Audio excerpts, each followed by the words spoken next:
यदि आपकी ज़मीन दाखिल खारिज है यानी कि म्यूटेशन है और उसका रजिस्ट्री भी है, तो ज़रूरी नहीं कि ज़मीन सही हो। वो ज़मीन भी आपके हाथ से जा सकती है और पूरा पैसा आपका बर्बाद हो सकता है, कोर्ट कचहरी के चक्कर भी काटने पड़ेंगे। अब कैसे? क्योंकि मेरे पास इस प्रकार के कई मैटर्स आते हैं पर डे, लगभग जो है 1 या 2 ऐसे मैटर्स हमारे सामने आते हैं।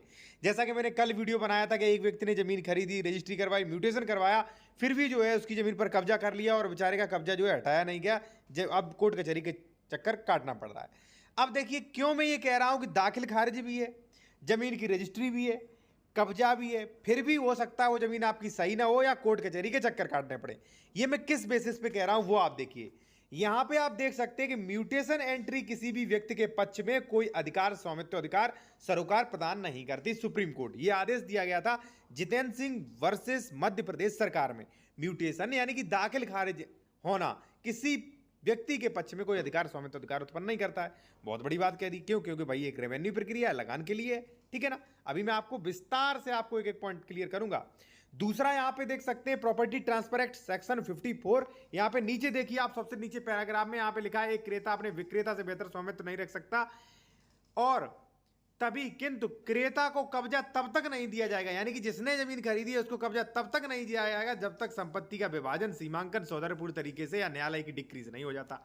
यानी कि आपने दाखिल खारिज भी करा लिया, रजिस्ट्री भी करा ली, फिर भी हो सकता है आपको कब्जा ना मिले इस आदेश से, ठीक है। और जहां भी विवाद है वो ये आदेश जो है आपका बहुत अच्छा काम करेगा, ठीक है। एक चीज मैं आपसे और कहना चाहूंगा साथियों कि यदि आप लीगल एडवाइस लेना चाहते हैं, बेहतर कानूनी सलाह लेना चाहते हैं, तो कॉन्टैक्ट नंबर हमारा वीडियो के डिस्क्रिप्शन में मेंशन किया गया है। या आप उत्तर प्रदेश में कोई प्रॉपर्टी खरीद रहे हैं, आप डॉक्यूमेंट चेक करवाना चाह रहे हैं, जैसे मान लीजिए उसका म्यूटेशन 143 सेक्शन 80 है, ठीक है, 98 है, 116 है, 117 है, ठीक है, या मान लीजिए डबल रजिस्ट्री, अंश से अधिक विक्रय इत्यादि चीजें आप चेक करवाना चाहते हैं तो करवा सकते हैं। कॉन्टैक्ट नंबर हमारा वीडियो की डिस्क्रिप्शन में आपको मिल जाएगा साथियों। अब आते हैं हम अपने टॉपिक पर। यहां पे पॉइंट टू पॉइंट हम क्लियर करेंगे आपका, ठीक है। और निश्चित ही आप प्रत्येक धोखाधड़ी से बच जाएंगे। हम लोगों को जागरूक करते हैं भाई कि जिसका मेरे पास फोन कॉल आया है, एक व्यक्ति के साथ जो धोखा हुआ है वो आप लोगों के साथ ना हो, ठीक है। आप लोग सुरक्षित रहें, दूसरे की गलतियों से सीखिए आप, ठीक है। अब देखिए सबसे जो बड़े मैटर्स हो रहे हैं वो हो रहे हैं साथियों जमीन संबंधी विवाद, कब्जा संबंधी विवाद को लेकर, ठीक है। हालांकि और भी कई परेशानियां सामने आ रही, चाहे भले ही आपका रजिस्ट्री हो, दाखिल खारिज हो, कब्जा हो, कई परेशानियां और भी सामने आ रही हैं। इससे पहले मैंने वीडियो बनाया था कि एक व्यक्ति था, उसका दाखिल खारिज भी था, ठीक है, रजिस्ट्री भी थी, मकान भी बना था, फिर 10 साल बाद उसके पास नोटिफिकेशन आया सरकार का, ठीक है, कि भाई ये जो है ये तो तालाब की जमीन है, ठीक है। कई ऐसे मेरे पास फोन कॉल्स आते, मैटर आते कि ये जो है ये इमारती लकड़ी का वन था, ठीक है। तो 8-8 साल बाद ये क्यों आ रहा है वो भी इसमें आप जानेंगे। बेहद महत्वपूर्ण वीडियो है। अब चलिए मैं बताता हूं। जो साथियों सबसे ज्यादा मैटर आ रहे हैं बिल्कुल जमीन सही पे, वो आ रहे हैं अवैध कब्जा से संबंधित जुड़े विवाद। अब क्यों? अब देखिए साथियों, मान लीजिए कोई एक्स प्रॉपर्टी है, ठीक है। अब उस एक्स प्रॉपर्टी पे हमारा उस पर पोजीशन नहीं है, कब्जा नहीं है, या मान लीजिए है भी, और हमने वो आपको बेच दिया, आपने रजिस्ट्री करा ली, ठीक है, आपने उसका म्यूटेशन करा लिया। अब आप पहुंचे कब्जा लेने, ठीक है, तो आपको कब्जा मिलेगा नहीं अगर विवाद है। क्यों नहीं मिलेगा? ये सेक्शन 54 देखिए। अब होता क्या है, लोग बाग जागरूक नहीं होते, आप दबंगई से ले लो तो वो बात अलग है, ठीक है। अगर मान लीजिए उसने किसी अच्छे अधिवक्ता से मिल लिया तो वो कानून दे देगा, प्रशासन को भी कानून दे देगा, फिर आप कुछ नहीं कर पाओगे। सेक्शन 54 स्पष्ट कहता है कि भाई जब तक मान लीजिए क्रेता जो है डायरेक्ट कब्जा नहीं लेगा, जब तक उसका सीमांकन या विभाजन या सौहार्दपूर्ण तरीके से शांति व्यवस्था से उसको कब्जा न दिलाया जाए, ठीक है, या न्यायालय की डिक्री।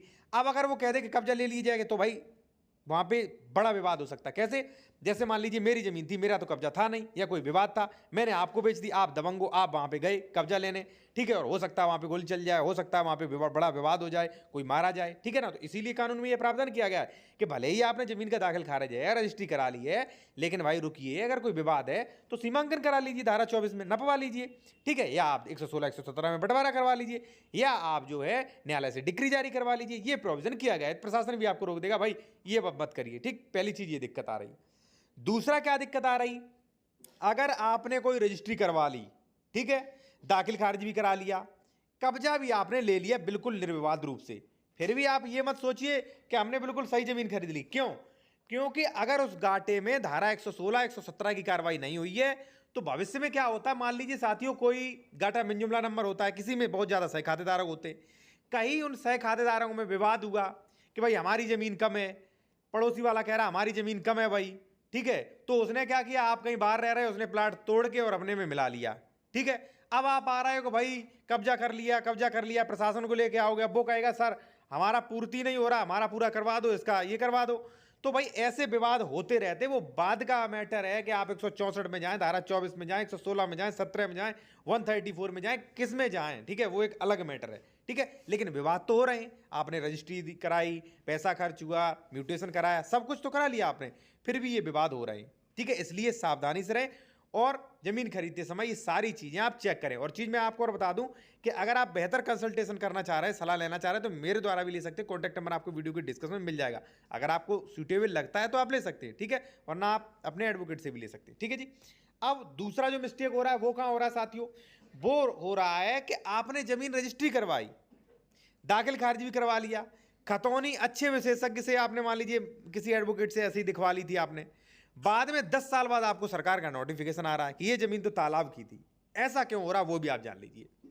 देखिए मैं आपको बता दूं कि सबसे पहले तो आप स्वामित्व चयन देखिए, ठीक है ना, कि ए अगर बेच रहा है तो उसे स्वामित्व कहां से मिला था, बी ने बेचा था, बी ने बेचा था तो किस हैसियत से बेचा था, पूरी आप देखिए, क्योंकि जमीन जो है वो सबको पट्टे पर मिली थी, पट्टे से वो असंक्रमणी से संक्रमणी हुआ, संक्रमणी से खतौनी पे जो है बकायदा पूरा आदेश चढ़ा, ठीक है, तब ये जमीन भूमिधर बने, ठीक है, सरकार ने ये जमीनें दी हैं, ठीक है ना। तो पूरा आप जो है उसकी पूरी जड़ तक जाएंगे भाई ये एक्चुअली है क्या मैटर, ठीक है।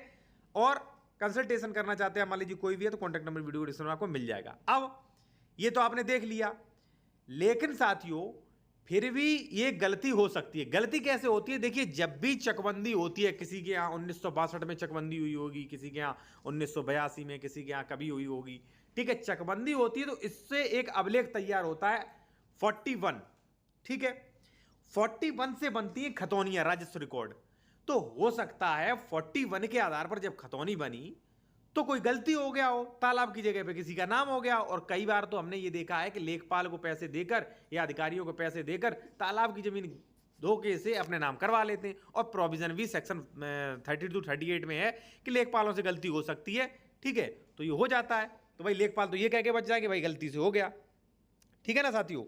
तो आप जो है खतौनी पे अगर श्रेणी नंबर सही है, खातेदार का वर्ग सही है, तो मुझे लगता है सही होगी। लेकिन आप 1% भी रिस्क नहीं लेना चाहते हैं तो आपको आकार पत्र 41 उठा के देखना चाहिए, जिससे आपको ये वाली प्रॉब्लम जो है कि 10 साल बाद नोटिफिकेशन आया, अरे ये दाखिल खारिज होगा, ये निरस्त किया जाता है, ये ग्राम सभा में दर्ज की जाती है। ऐसे मैटर मेरे पास हैं, बहुत सारे हैं। अब देखिए नेक्स्ट वीडियो में मैं इस पर पूरा विस्तार से विद प्रूफ के भी वीडियो बनाऊंगा, ठीक है ना। लेकिन हम इसलिए नहीं बनाते क्योंकि वीडियो में काफी टाइम लग जाता है और उससे क्या मतलब, भाई आप लोगों को सचेत करना है, ठीक है ना। अब अवैध कब्जा संबंधी विवाद खत्म, मैंने बता दिया आपको कैसे बचें, जमीन सरकारी तो नहीं उससे कैसे बचें, चाहे भले ही दाखिल खारिज और आपकी रजिस्ट्री हो। अब जो है साथियों वो ये भी हो सकता है डबल रजिस्ट्री वाला फ्रॉड हो रहा है, ठीक है ना। डबल रजिस्ट्री फ्रॉड भी है तब हो रहा है जब दाखिल खारिज भी है और